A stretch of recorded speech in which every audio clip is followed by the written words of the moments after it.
the Motovation Podcast, hosted by Laurie Kingwell and Krissy Vann. That's me. And we're taking you on a little off-roading. And every single week, we're going to be joined by our dope friend, Richelle from True Grit Moto. Woo! Hey, I floss. And every week, we are going to ask each other stupid questions, and we're going to answer them. And why, you may ask? Because we can. All right, this is your motivation. Off-road edition. All right, okay. Do you brush your teeth before bed? Yes. I know that this somehow is going to circle into the flossing, and no, I do not floss, but yes, I brush my teeth. I actually pack a toothbrush in my work bag after every meal. I brush my teeth because What? Yes. It just makes you feel rejuvenated. I remember once I sat down for a business meeting, paused the meeting. It was just with my boss at the time. And I said, excuse me, I'm just going to go brush my teeth and then circle back in here. And I did, because it just makes you feel more fresh and ready to take on life. But now with the masks, especially, I don't want to be reliving lunch in my mask. Mm-mm. Toothbrush, toothpaste all day. It's the only way. I had no idea. I only started doing it like 2 years ago. I had no idea. I thought you just smacked it in the morning and that was it for the rest of the. I had no idea. Nobody taught me. What about your mouth? I had no idea. Your teeth? Did they not teach you? Were they not like, hey, I'm wearing a sweater on right now. I have sweaters on my teeth. Could you remove my cardigan? Yeah, I had. Well, it's just one of those things, I don't know. Unless somebody tells you that it's acceptable to do that. I mean, it wasn't until somebody was like, dude, brush your teeth before bed. Like, you got to do that. I was like, oh my gosh, that makes perfect sense. Why wasn't that your one when we asked the question of what's something you just learned that you couldn't believe you went most of your life not knowing? Hello, that you brush your teeth before you head to bed. I hope whoever's listening right now has like sides with me, because I feel it's gonna be a poll. We gotta know. We gotta know. Yeah. That's gotta be a poll. You guys gotta literally put it up. Yeah, no, my answer on your story. My answer is yes, hard yes. Since I grew my teeth. Yeah. To make you feel better before we move on, though, because I know that you're an advocate for flossing our teeth. Yeah. And I recently went to the dentist and they had that moment where they're like, oh, a little something in there. And even though I brush so frequently, I'm like, wonder when that was from. Because, you just don't know. I don't floss. I try to get into it. And then as soon as my gums bleed, I'm like, yeah, let's forget it. I don't want to see a massacre today. I'm out. Hard pass. That did not disappoint. I was like, didn't expect that to go where it did. Oh, what's something kids do in public that you wish you could get away with? I don't spend a lot of time around children, so I'm trying to think of my last interaction where I was like, man, little Timmy looks like he's having a time. Like, you know how sometimes kids just stare at each other because they're like trying to figure each other out? Where they're just like picking their noses and then they're like, Kyle's in the front, like Susie's staring, and they're just got those eyes like, I don't know about you. And the other one's like, I don't know about you. And then they're like, all right, maybe we can make this work, Yes. I think the childhood bluntness, like when it's a toddler and they just come out and say something truly horrible to a human being, like if they came up to me and they're like, your upper lip is fuzzy, you'd be like, well, thanks. Thanks a lot. Just now honesty. Everyone knows I have a mustache. Yeah. It's just incredible to be that honest with a human being. You don't experience that these days. What you do experience being a preschool teacher is it always projected at you. It was like, I can't the amount of times, like little things, like when my preschoolers one time said to me, why do you have so many owies on your face? I was like, that is adult acne. So you'll find out yourself one day.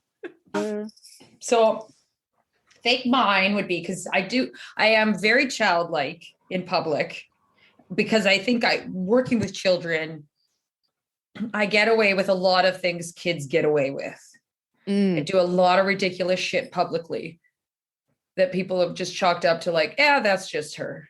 So I've held on to a lot of it, but I wish, or not I wish, but it would be really nice. Like kids are so wild with their bodies and they'll like slam into things and run into your leg and everyone's just like, oh, it's just a little kid. But if you have to be conscious, because I've done those things, me telling stories, and I end up like accidentally hitting somebody or kicking someone. I donkey kicked someone in the mall one time because I was telling a story and I didn't think to look behind me.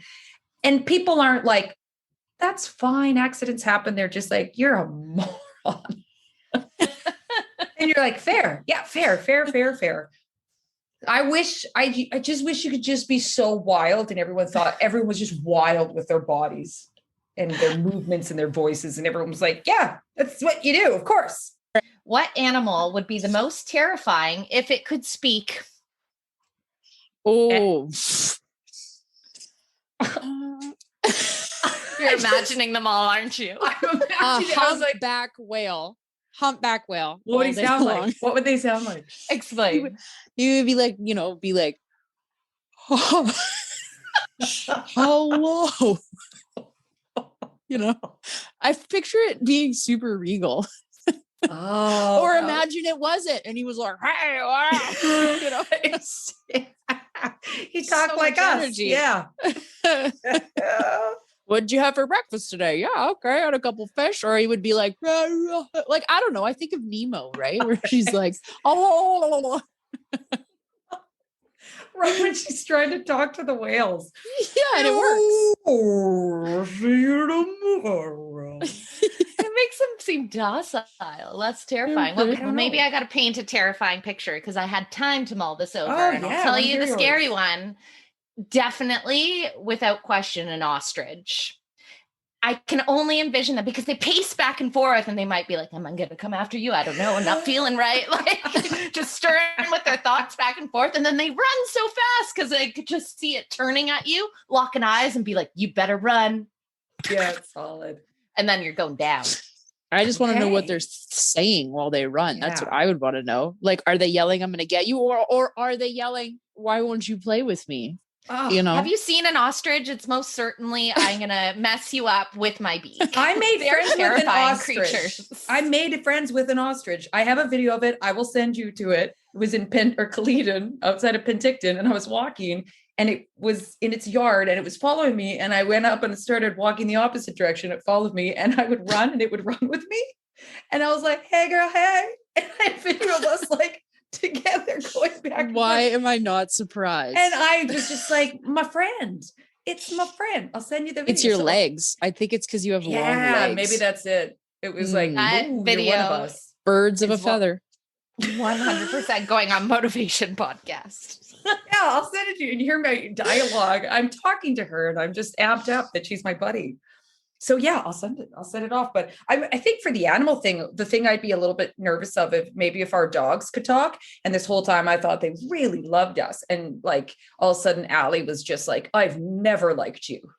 I have never liked you. You smell terrible. And I'm a dog. And that's saying something like that, that terrifies right me. To the heart. Yeah. That my dogs are just like this whole time. I'm like, oh, and they're just like, no, I've never been your fan. You just have warmth on your body and you feed me, so I have to pretend. I have nowhere else to go. Yeah, literally you cage me. I'm very unhappy. Oh. Okay. There's a man, a woman, an animal, and an empty seat in a bar. Where or who do you go to first? The animal. There's an animal in a bar that's sitting on a seat. I'm going to ignore that. And I'm going to care about a human that I see all the time in a bar. Absolutely not. The animal's not sitting on the seat. It's just in a bar. There's a heard man, what I woman, wanted to an hear. Animal and an empty seat. And they're just in there, who do you go to? What do you do first? Where do you go? You go pet the animal? You go talk to the man? No. I would just be so psyched if there was an animal in the bar. I want to know from you then, because what do you envision? When you walk into the bar and the animal's there, you obviously chose the animal. I think what I would do is I'd go and I'd be like, well, this bar is pretty empty, but let's all get around. Her a shot, him a shot. I'll sit in that seat, give that dog some treats, and I'd make some friends. So there's only two people and one dog are in the bar. That's it. I don't know when we decided it was a dog. You're right. Yeah, animal. I did not envision. I definitely envisioned something more ornate in my bar animal experience. Like a pig? Quite defined. Like a giraffe. Because you'd be like, whoa, that's unexpected. Like a gorilla? Oh, its neck just is so sore from bending down. Right. Because they seem sometimes giraffes feel like, not that because you're in the bar, you're feeling down, but quiet bar, few people. I imagined that one where everyone's like, man, rough day. And the giraffe's like, yeah, I'm trying to keep my head up. Just trying to keep my head up. Oh my God. And they're like, ooh, hard day. And he's like, no, because I have a giraffe's neck and this is a really short ceiling. So you need to.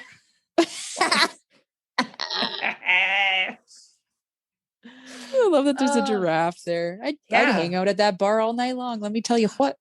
Well, Toys R Us, they all closed. So Jeff, the giraffe, had to go somewhere. Lost his job. It's that ostrich and an ostrich is just like sitting there and he's just like, yeah, I've been waiting for you. I knew you were going to come around. And you're like, holy Jesus, get this guy a shot. He needs to chill out. I would be scared for my life. I have not had a ostrich experience like you. Video. Yeah, I had a lot of people was like, that's really creepy. And I was like, oh, I was thinking this was a really beautiful moment. Tainting your dreams come true. Yeah, I was just like, oh, I felt really connected. And they were like, I'd be terrified. I was like, oh. Why is everybody so scared of ostriches? I feel like they're actually quite sweet. Oh, they're so Is it the beak? They're aggressive, dude. I hear people ride them. Yeah, so you know what? Like a race. Ostrich. Yeah.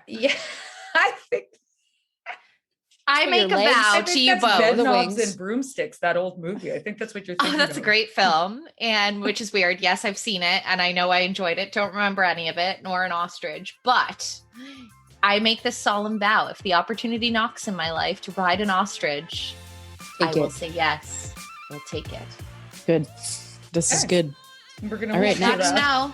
Pressing question over here. Hold you to that. So get excited. We're going to post that when that takes place.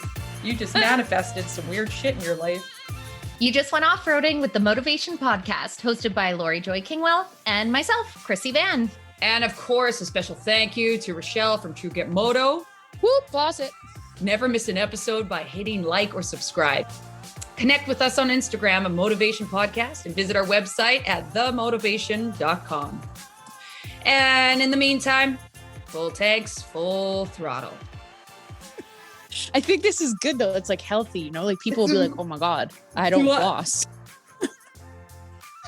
Well, it's going to be so hard not to laugh to get through this intro.